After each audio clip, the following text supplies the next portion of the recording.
Yep, that's right. The title is The Moral, Not the Story, because the message I want to get across to you guys, I think, is really important. The story itself is very embarrassing, and I would very much prefer if you don't remember anything of it. And with that, I'll get right into it. Who here at some point in their lives was an 8th grade boy? Yeah. And who else at some point in your lives dealt with 8th grade boys? So you should, all of you, have a very good idea of just how terrible these human beings are, right? Oh my goodness. So when I was in 8th grade, the formal dance was coming up, and I was terrified. I was very nervous, and there was this girl that I'd been talking to for weeks. I thought we were very good friends. She always laughed when I had a joke. And I was working up the courage to ask her out to the dance, and I couldn't do it in person. I was too scared. So what I wound up doing was I looked up her home phone number in the school address book. Yeah, shaking your head. You're right. Never do that. So I called, and I hung up the first time because I was too nervous. So I dialed again, and she picks up. Hello? Hey, it's Max. She's like, hey, what's up? Do you want to go to the formal with me? There's a pause. Ew, no. Okay, bye. Kid you not, that was the conversation that took place.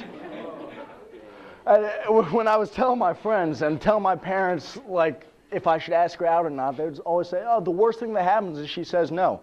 No. No, that is not the worst thing that happens. 2 words. Not even 2 words. A sound and then a noise. Ew, no. But I'll tell you this, friends. The fear that I had going into that and the courage it took to overcome that took away just about all the fear of rejection that I would ever have for the rest of my life. And that's what I want to talk to you about today. Fear and courage. Fear gets a bad rap a lot nowadays. You know, whenever you're nervous or hesitant about something, people will make fun of you. Like, you scared? What are you nervous about? You know, man up. And what people don't realize is, without fear, you can't be brave.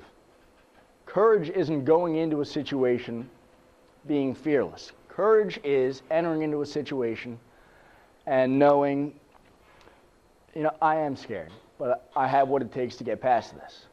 So think about your own lives for a second. What scares you? Right? And how do you react to fear? People react to fear in a lot of different ways. You know, some people, it's a deterrent. They approach a situation and they think, oh man, this is too scary, this is not for me, and they back off. A lot of people get angry. You know, anger is a very common reaction to fear. A very good friend of mine once told me that if you ever feel yourself building up rage or getting very angry, stop and ask yourself, what am I afraid of? Because that's your body's reaction. If it senses danger, if you're trying to avoid something, you're going to get on the offense. You're going to try to bat it off. Right? So, like, real fear is too important of an emotion to not know how to control, because it is very powerful. It could be a deterrent, but if you know how to use it, it's one of the most powerful motivators there is. So here's my challenge to you. Examine your own lives, and just day to day, ask yourself, what am I afraid of? It doesn't have to be this big, you know, I'm afraid of, like, failure. People say I'm afraid of failure a lot, right? That's a very big, you know, big idea. I'm talking about the little things, asking people out, talking to somebody new. Because you've all heard the speech about integrity, right? It's doing the right thing when nobody's watching. The reason that's important is because the little habits you form from day to day, the little things, develop your character. So if you develop a routine every day, day in and day out, to challenge what scares you, you can develop that mastery of fear.